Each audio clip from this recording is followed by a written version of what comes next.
Algo que não deu tempo de dizer aqui, que eu quero dizer hoje, encerrando assim o nosso culto. Vou tentar liberar vocês um pouco mais cedo, para vocês também poderem ir para casa descansar. 1 Reis, capítulo 17, do versículo 1 ao 7, eu vou ler apenas. Talvez eu comente um pouquinho mais para baixo, mas eu vou ler do versículo 1 ao versículo 7. 1 Reis, capítulo 17, versículo 1. Aonde diz assim: Então Elias, o tesbita dos moradores de Gileade, disse a Acabe: Tão certo como vive o Senhor, Deus de Israel, perante cuja face estou, nem orvalho, nem chuva haverá nestes anos, segundo a minha palavra. Veio-lhe a palavra do Senhor, dizendo: Retira-te daqui, vai para o lado oriental e esconde-te junto à torrente de Querite, fronteira ao Jordão. Beberás da torrente, e ordenei aos corvos que ali mesmo te sustentem. Foi, pois, e fez segundo a palavra do Senhor. Retirou-se e habitou junto à torrente de Querite, fronteira ao Jordão. Os corvos lhe traziam pela manhã pão e carne, como também pão e carne ao anoitecer. E bebia da torrente. Mas passados dias a torrente secou, porque não chovia sobre a terra. Pai, a Tua palavra é preciosa, nós precisamos dela para sobreviver. Fale aos nossos corações nesta noite, nesses minutos que nos restam, em nome de Jesus. Amém. Bom, na semana passada, nós falamos sobre o tempo da viúva chegou, né? Mostrando que a viúva de Sarepta é uma espécie de analogia do que Deus está prometendo fazer com o seu povo. Nós temos Elias como uma figura profética muito forte. E Elias foi usado por Deus para desencadear naquela mulher o seu potencial, ou potencial divino que estava dentro da sua casa. Então escute aqui, por favor, o que eu estou dizendo. Quando Elias chegou na casa daquela mulher, Elias não levou nada com ele. Elias não chegou na casa daquela mulher trazendo algo, dizendo: olha, como é que está a senhora? Tudo bem, a senhora está passando necessidade? Eu trouxe para a senhora aqui um pouco de azeite, um pouco de farinha. Não. Elias chegou na casa daquela mulher como uma autoridade profética, como um homem de Deus, com uma palavra profética. O que aquela mulher tinha em casa era um pouquinho de azeite numa botija e um pouco de farinha numa panela. É o que ela tinha. Elias chegou, e ele chegou com uma missão. A missão de Elias era, através da autoridade profética que saía da sua boca, desencadear algo na vida daquela mulher da parte de Deus. Portanto, a palavra de Deus na boca de Elias tinha o poder de potencializar o que ela tinha em casa. Porque se Elias trouxesse algo com ele, seria uma aplicação completamente diferente. Não, Elias chegou na casa daquela mulher. Quando Elias entrou na casa daquela mulher, porque ele ficou hospedado lá por um tempo, ele entrou na casa daquela mulher. A casa daquela mulher continuava tendo as mesmas coisas que tinha antes. As mesmas coisas. Só que agora, por causa do poder profético que estava na boca de Elias, da autoridade que Elias tinha para falar em nome do Senhor, aquilo que estava na casa daquela mulher ia sofrer um impacto por causa da palavra profética. Vocês estão entendendo? O que significa que Deus trabalha de uma forma extraordinária. A Bíblia diz que o poder de Deus se aperfeiçoa na nossa fraqueza. Ele não se aperfeiçoa na nossa força, e graças a Deus que a Bíblia não diz isso, que o poder de Deus se aperfeiçoa na nossa força, porque nós teríamos muito mais gente arrogante por aí, pessoas que iriam chegar e iam tentar demonstrar uma força que não existe. A Bíblia diz é o oposto. A Bíblia diz que o poder de Deus se aperfeiçoa na nossa fraqueza. Agora, olha que paradoxo tremendo. Esse texto é um nocaute contra o orgulho e contra a soberba. Porque o que esse texto diz é que se eu não demonstrar, se eu evitar demonstrar algo que eu não sou, porque eu não sou forte, alguém aqui é forte? Eu não sou forte. Eu não consigo me sustentar espiritualmente. Eu não tenho a habilidade de me autossalvar. Eu não tenho recursos para me autossustentar espiritualmente. Eu preciso de Jesus para tudo. Eu preciso de Jesus para viver. Portanto, eu sou fraco. Aí a Bíblia diz, mas o poder de Deus se aperfeiçoa na sua fraqueza, ou na fraqueza. O que significa que o pouquinho que eu tenho, já que eu sou fraco, eu não tenho muito. Esse pouquinho é usado por Deus, é potencializado de tal forma que aquilo pode ser ingrediente ou instrumento de um grande milagre de provisão de Deus na minha vida. Vocês estão me acompanhando? Portanto, Elias é a voz profética. Toda vez que você ouvir Deus usando alguém profeticamente para falar contigo, para te despertar, o Espírito Santo é capaz de identificar em você coisas que nem você sabe que tem. O Espírito Santo vê em nós um potencial que nem nós mesmos enxergamos. E às vezes o Espírito Santo precisa levantar pessoas à nossa volta com uma autoridade espiritual para poder ativar em nós essas coisas. Para que a gente possa entender que Deus é capaz de fazer coisas infinitamente maiores do que aquelas que pensamos ou imaginamos. Porque Deus é Deus, Deus não é homem, Deus é Deus, amém, irmãos?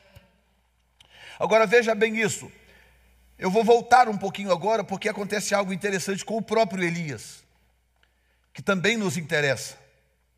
Lembre-se que Elias estava a ponto de desencadear um milagre na casa de uma viúva. Viúva aqui representa falta de recurso, falta de projeção, sabe? Alguém desamparado, alguém que não sabe para que lado recorrer. Viúva é símbolo de pessoas frágeis, sem recurso.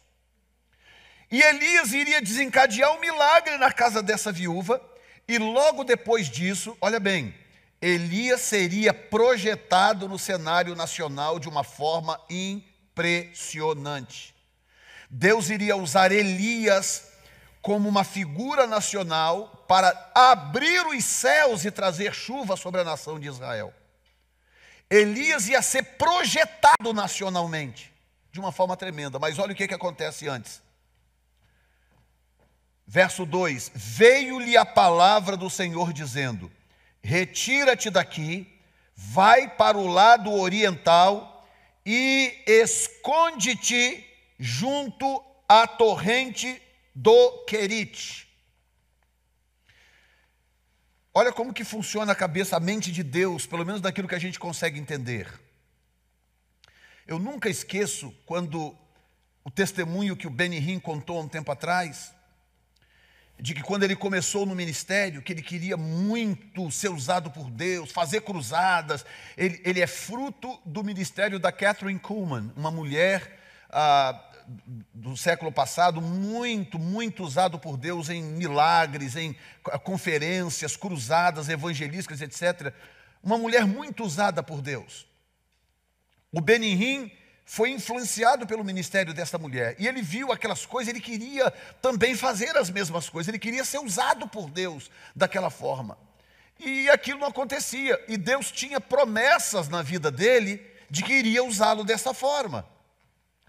O que aconteceu? Uma vez ele estava orando ao Senhor, falou, Senhor, eu queria tanto te servir, eu queria tanto fazer a tua obra, eu queria tanto ganhar almas para ti, Senhor, eu queria ser um instrumento das tuas mãos, e orando a Deus.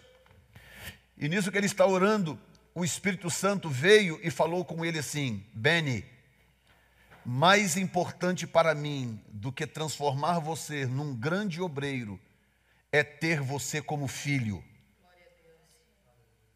Não é hora de eu te projetar primeiro eu preciso ter você como filho. Vai chegar a hora de eu te usar. E ele conta essa experiência que na hora ele não entendeu muito bem e tal, e aquilo o tempo foi passando e Deus estava trabalhando na vida dele.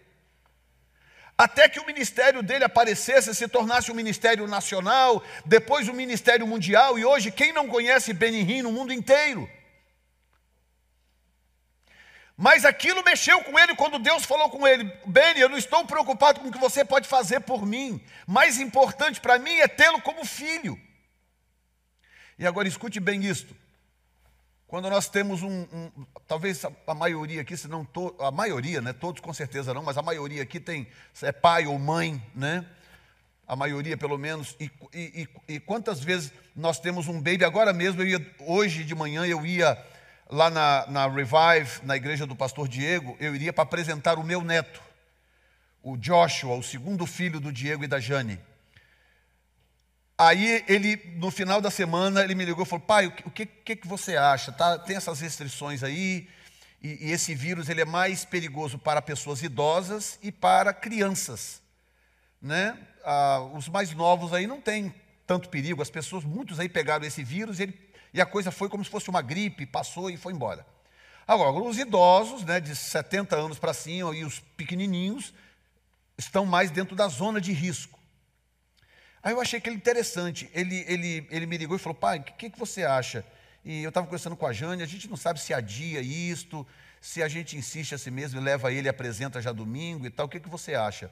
Eu falei: já que você está pedindo a minha opinião é adia, espera umas semanas, espera passar um mês, espera pelo menos ver como é que vai ser aí o pico, se o pior já passou, espera um pouco. Ou seja, agora é hora de você esconder o menino, em outras palavras.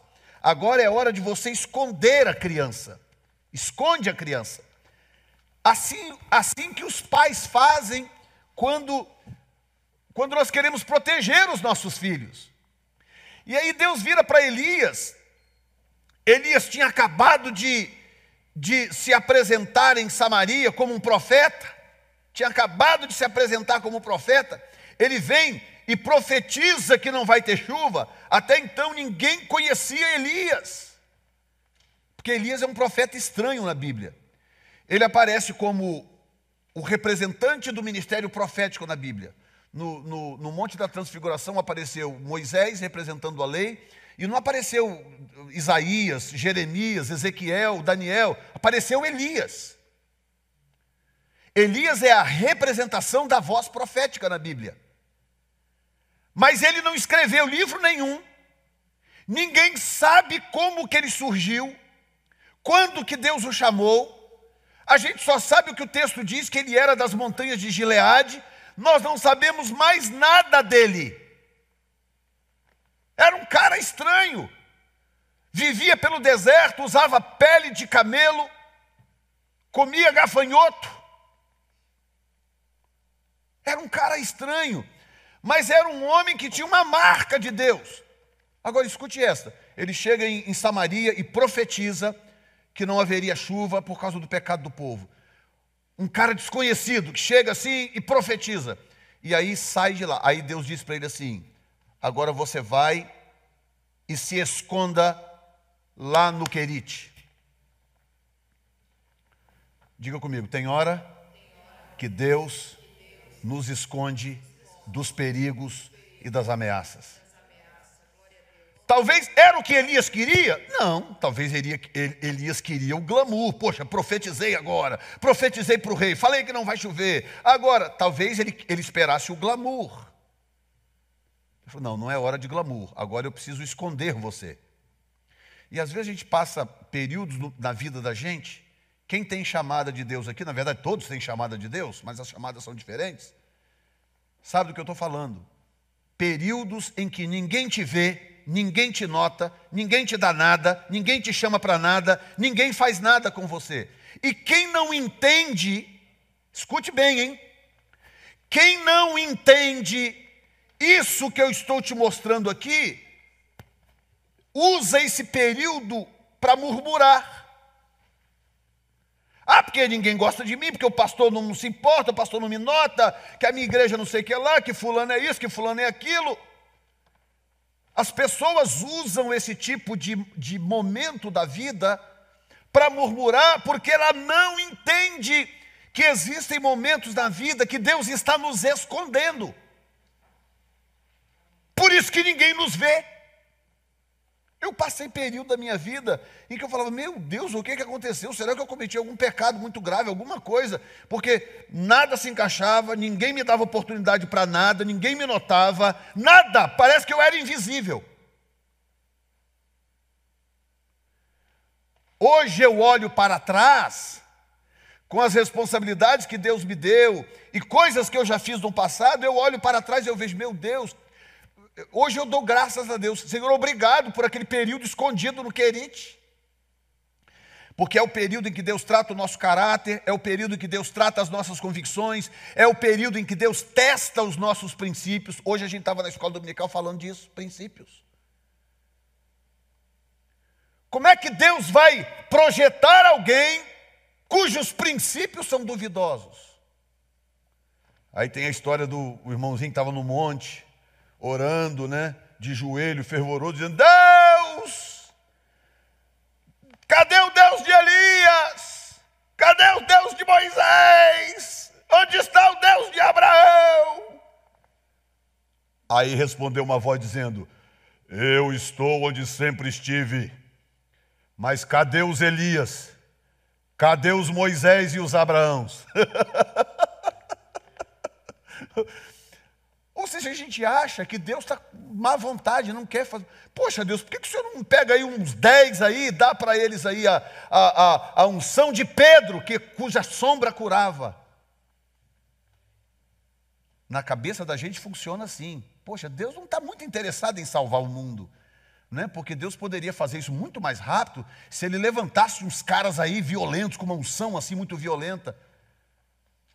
Aí se Deus pudesse te responder em voz alta, Ele diria, eu prefiro ter um filho do que ter um obreiro. Porque muitas vezes, se Deus transformar uma pessoa em obreiro, no sentido de usá-lo de forma evidente na obra, Deus ganha um obreiro, mas perde um filho. E a melhor forma de ter uma pessoa ativa na obra, produzindo, é mantê-la escondida no Querite por um tempo. Porque se você conseguir ser filho escondido no Querite, você vai conseguir ser filho também diante do palácio, profetizando e sendo aplaudido. Quando Deus te levar para ser aplaudido pelas multidões, você vai continuar sendo filho, porque você permaneceu filho lá no Querite escondido, quando só tinha corvo, árvore e água para te ver. Aquele período da vida em que, sabe, você literalmente depende dos corvos. Que dinheiro brota de onde você não imagina, Deus provê coisas da forma que você não imaginava. Alguém já viveu isso, gente? Alguém já experimentou o que eu estou pregando aqui hoje? Quando Deus manda recurso do nada, eu sei que eu já contei isso aqui, mas nós tivemos uma experiência tremenda lá em Boston, quando eu plantei essa igreja que hoje o meu filho pastoreia. Chegou um período quando aconteceu a crise de 2008, e a gente sempre praticou o princípio das primícias. Quando chegou a crise de 2008, que todo mundo foi embora, a brasileirada toda se evadiu para o Brasil, todo mundo sumiu. E aí procurava a gente para trabalhar, não achava, era um problema. Você estava aqui nessa época, 2008? Rapaz, procurava o povo para trabalhar, não tinha ninguém. E oferecia, aumentava o valor, não achava gente para trabalhar, porque o povo foi todo mundo embora para o Brasil. Na crise de 2008, 2009, 2010, foi um período terrível. E aí a igreja estava recém-plantada, coisa de 1 ano e um pouquinho plantada, mais ou menos começa daqui. E eu sempre fui rigoroso com essa questão de finanças, pagar as coisas em dia, manter o nome da igreja sempre limpo e tudo bonitinho. Sempre fui assim. E lá não era diferente. Nunca pagamos o aluguel atrasado e tal. Chegou em 2008, começou aquela crise. E aí começou o dinheiro racionar, porque a igreja diminuiu de tamanho, foi para metade rápido, porque a maioria foi embora. Gente foi para a Flórida, gente foi embora para o Brasil. Aquela perda que você sabe de igreja imigrante. Eu falei, e agora? E aí e a entrada diminuindo. E o tesoureiro, que era um pastor, também amigo da gente, falou, pastor, as entradas estão diminuindo demais, eu estou preocupado. Aí eu falei, fica tranquilo, Deus é provedor. Até que chegou o primeiro mês em que não tinha um centavo. Primeiro mês, uns dias antes, na última semana, perto de vencer o aluguel, uns dias antes de vencer o aluguel, o pastor Joel Michalichin, que era o vice-presidente da igreja e tesoureiro, ele me ligou e falou, pastor, a notícia que eu tenho não é boa, mas a gente já sabia que isso estava para acontecer. Chegou o dia e o mês quando nós não temos nada. Então, o aluguel vence daqui uns dias, nós não temos nenhum centavo em caixa. Não temos. Aí o que acontece? Quando você está na liderança, uma das coisas que você aprende rapidamente a dizer é aquela frase poderosa. Deus proverá. É a frase de Abraão, né? Pai, está aqui a lenha, o cordeiro. Não, está aqui a lenha, o cutelo, o fogo. Mas cadê o cordeiro para o sacrifício? Como é que Abraão ia virar para o filho e falar, o cordeiro é você? Abraão vira e fala assim, tranquilo que Deus proverá, está tudo sob controle. Mas não é porque ele sabia o que ia acontecer, ele não tinha a menor ideia, porque ele confiava em Deus. Amém? Aí o pastor Joel, pastor, não tem um centavo para aluguel, você sabe, o aluguel vence daqui uns dias. Aí eu virei e falei assim, fica tranquilo, Deus proverá. Deus está no controle. Mas eu sabia como? Não tinha a menor ideia. O coração estava apertado? Estava. Eu pensei, Senhor, nunca atrasamos. Não vamos atrasar agora, né, Senhor? Era $1.600 o aluguel. Quando chegou no domingo que era para pagar o aluguel, porque é como que a gente faz aqui. Chega no final do mês, o último domingo do mês, a tesoureira deixa o cheque ali, debaixo da porta, ali. Lá era a mesma coisa. O último domingo do mês, o tesoureiro ia lá e deixava o cheque. Aí nesse domingo, que era o domingo de pagar o aluguel, eu em casa me preparando, e ali pensando, né, como é que eu ia fazer. Aí pensei, bom, eu posso, se não entrar hoje o dinheiro, hoje à noite, eu posso deixar um bilhete lá debaixo da porta, pedindo desculpa, pedir para esperar mais uma semana. Eu pensando na minha cabeça. Aí quando deu mais ou menos à tarde, depois o culto dos americanos era de manhã, me liga a secretária dos americanos e fala assim, pastor Jefferson, tudo bem? Tudo bem. O senhor, que horas que o senhor vai chegar aqui na igreja? Eu falei, eu vou chegar aí, o nosso culto era 7 horas, eu vou chegar aí umas 6 horas. Ela falou, nesse horário eu já terei ido, mas tem um envelope aqui com o seu nome, e tem um negócio dentro que eu acho que é dinheiro, ela falou. E eu não estou querendo deixar esse envelope por aí e tal. Aí eu falei, faz o seguinte, deixa então o envelope dentro da caixa do correio, porque a caixa ficava por dentro da porta, e chegando aí eu pego. Ela falou, ok, então vou deixar aqui, está no seu nome, o senhor pega o envelope. Quando eu cheguei na igreja, que eu abri a porta, estava o envelope lá dentro, e ele estava grosso assim. Aí eu peguei o envelope, e eu não quis abrir o envelope, porque eu também desconfiei que era dinheiro, achei que era dinheiro, falei, eu não vou abrir o envelope, fiquei esperando. Daí uns 15 minutos chega o tesoureiro, pastor Joel. Eu falei, olha, esse envelope que apareceu aqui, a tesoureira dos americanos entregou para a gente, estava escrito assim, em inglês, para a igreja do pastor Jefferson Neto, para continuar pregando o evangelho ao redor da terra. Estava escrito em inglês assim. Aí eu entreguei na mão do tesoureiro, porque eu não queria abrir o envelope eu mesmo, entreguei na mão do tesoureiro, ele abriu na minha frente, derramou assim em cima da mesa, e fomos contar, em notas de 20, tinha $2.200. Em notas de 20, em cash. Isso já tem 12 para 13 anos que isso aconteceu, e até hoje eu não sei quem foi que colocou esse dinheiro lá. E agora escute bem o que eu vou te falar. A história já é maravilhosa, não é? Agora, não fica melhor se eu te falar que isso aconteceu 3 meses seguidos?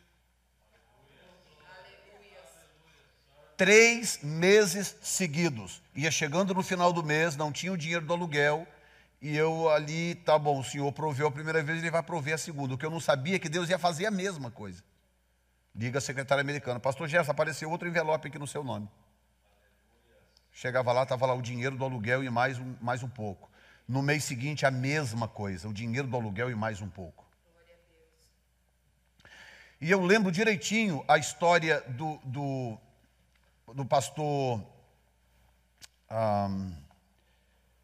de Patinga, não sei quem aqui é de Patinga, alguém é de Patinga aqui não? Você é de Patinga? Não sei se a irmã lembra de um pastor negro, grandão, que parecia o Aguinaldo Timóteo.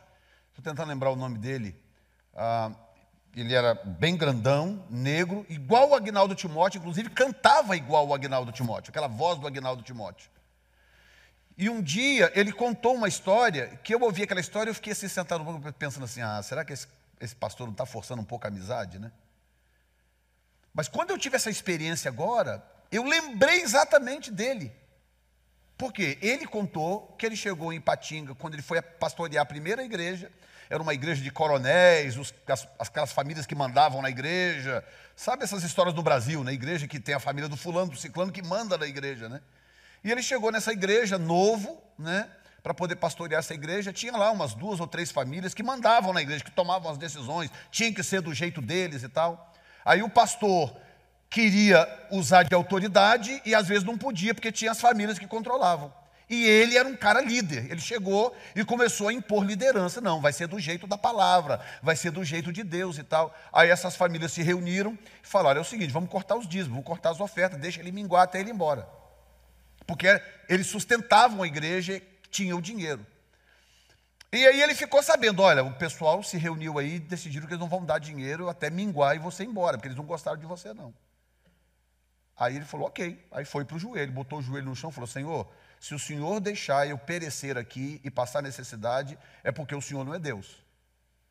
O Senhor é dono dessa igreja ou eles são donos dessa igreja? Ele orou ao Senhor. Aí, o que acontece? No primeiro mês, mingou, só entrava aquele pouquinho, porque o povo, de um modo geral, era todo mundo pobre. Tinha essas 3 famílias que controlavam tudo. O dinheiro sumiu. Aí no primeiro mês não tinha dinheiro para pagar nada, o dinheiro sumiu, desapareceu. Aí ele foi orar, Senhor, está vencendo as contas, eu não sei o que fazer, o que eu faço? Aí o Senhor veio e falou com ele, vai lá, entra lá no templo, ele tinha o púlpito, no altar, o Senhor falou com ele orando de madrugada, o Senhor falou, vai lá agora na igreja e levanta o púlpito e pega o que está debaixo. Ele saiu de madrugada de casa, foi na igreja, chegou lá, forçou o púlpito. Eu conheci a igreja, eu preguei lá. Levantou, forçou, quando ele levantou, debaixo tinha um envelope. Ele pegou aquele envelope, dentro do envelope tinha o dinheiro que ele precisava para pagar as contas e manter a coisa caminhando aquele mês. Chegou no mês seguinte, ele falou, Senhor, o que eu faço? O Senhor falou, vai lá, levanta o púlpito, que você já sabe onde que está a bênção. Ele foi lá, levantou o púlpito, lá estava o dinheiro. E aí eu não lembro agora, isso aconteceu 3, 4 meses, aconteceu por uns meses. E ele contando essa experiência, na igreja onde eu fui consagrado, do meu pastor, que eu tanto falo aqui, pastor Vilmar, ele contou essa experiência. E eu lá, pequenininho, novo, sei lá, 17 anos de idade, 18 anos de idade, pastor Ari Oliveira, o nome dele, lembrei. Ari Oliveira, o nome dele. Aí eu lá ouvindo aquela história e eu pensando comigo, novinho ainda, começando tudo. Eu pensando comigo, meu Deus, será que esse pastor não está forçando a amizade, né? Forçando um pouco, contando, que história é essa, como? E aí ele fala, irmãos, olha, até hoje eu não tenho a menor ideia como que esse dinheiro aparecia lá. Esse dinheiro aparecia lá, irmão, não sei de onde. E ele contava essas histórias. E eu pensando, eu falei, meu Deus, será possível, né? E aí o que acontece? Eu vivo a mesma coisa.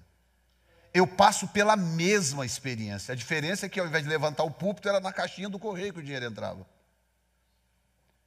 Irmão, 12 anos, 13 anos, eu não sei como que esse dinheiro aparecia lá, não sei. O dinheiro aparecia lá. Mas era um período da minha vida, da minha história, em que o Senhor me escondeu no querite. As coisas não aconteciam, não funcionavam. Você está me entendendo? Amém. Talvez essa palavra aqui, olhem para mim, talvez essa palavra é uma palavra de cura. Quem sabe Deus está curando o meu coração, o seu coração. Para você entender que não é que Deus te esqueceu, te abandonou, não é nada disso, Ele está te protegendo. Amém, irmãos? Amém. É a forma de Deus proteger. Tem uns vírus aí fora e Deus está te protegendo, te guardando. Como a história do Joshua, eu estava contando aqui quando você saiu, né? Que adiou a apresentação do menino, porque os pais olharam, não, vamos esconder o menino aqui, nós não vamos sair com ele lá fora e expor ele a um vírus, que pode ameaçá-lo, vamos escondê-lo. Quantas vezes Deus nos esconde por causa disto? Não, eu vou te esconder porque você não está preparado para os desafios lá fora. Eu vou prepará-lo antes e então eu vou usá-lo tremendamente para propósitos que eu tenho para a sua vida. Amém? Coloque-se de pé neste momento.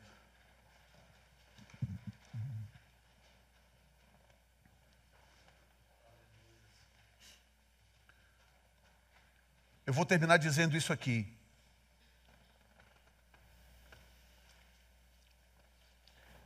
Escute bem, eu vou lançar uma pergunta aqui no ar. Será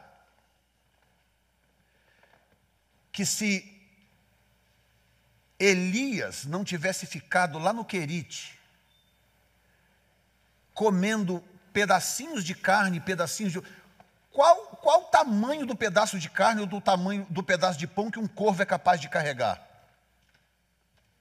Quem já viu um corvo? Todo mundo sabe o que é um corvo? Corvo é um pássaro desse tamanhozinho assim, ó. Tá? Qual é o peso que um corvo consegue carregar?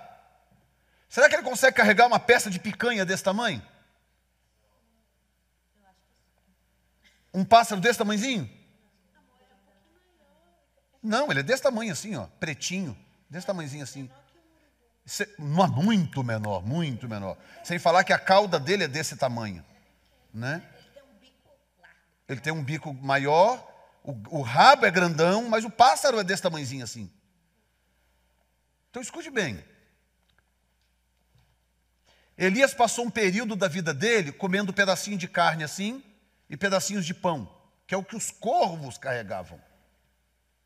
Ele passou um período, vinha o corvo e jogava aquilo, botava lá em algum lugar. O corvo não chegar bonitinho, arrumar o lugarzinho limpo. Não, o corvo chegava e jogava lá. Elias tinha que pegar, limpar, lavar e se virar. Agora a minha pergunta é essa: se Elias não tivesse ficado no Querite por um período, comendo pedacinho de carne, pedacinho de pão, vivendo desses milagrezinhos pequenos, será que ele teria tido discernimento para ver numa nuvem do tamanho da mão de um homem uma grande tempestade?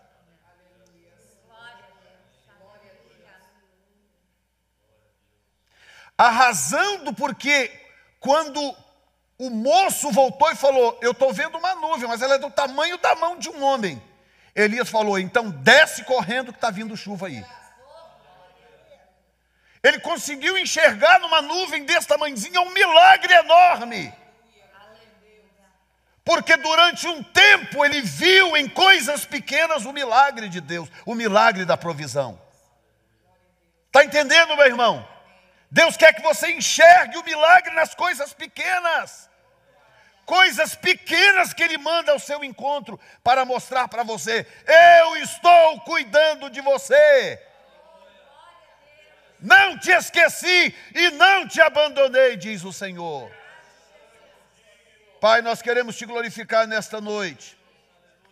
Obrigado por nos guardar, Senhor. Obrigado por proteger os teus filhos. Obrigado, meu Deus, nós te louvamos. Obrigado por guardar esta nação. Pai, esta nação ama Israel. Esse governo ama Israel, protege Israel. Responde, Senhor, protegendo esta nação contra este vírus. E qualquer outra epidemia que surgir por aí, Senhor. Pai, nós ordenamos que esse vírus morra. Agora, no nome de Jesus. E que ele pare de avançar. Que ele comece a recuar agora nos Estados Unidos da América, no Brasil, na Itália, em outros países do mundo, Senhor. Pai, em nome de Jesus Cristo, eu sei que o Senhor usa essas situações para mostrar o poder do teu braço, que o Senhor não precisa de muita coisa para colocar a raça humana de joelhos, meu Deus. Mas, Pai, pela tua misericórdia, nós clamamos agora, em nome de Jesus, esse vírus agora recue, recue, recue, recue, em nome do Senhor. Pai, eu lanço uma palavra de proteção sobre todos que estão nesta sala. Pai, eu declaro pela fé que ninguém aqui será contaminado. Nenhuma das famílias aqui será contaminada, Senhor. Pai, eu protejo os que estão assistindo online. Aqueles que estão em outros lugares sejam guardados e protegidos pelo teu poder no nome de Jesus Cristo de Nazaré. E nós seguimos fiéis ao Senhor, confiando no Senhor, seguindo a tua vontade, obedecendo a tua palavra. Para a glória do teu santo nome nós oramos. Amém e amém, Senhor. Dê um aplauso ao Senhor.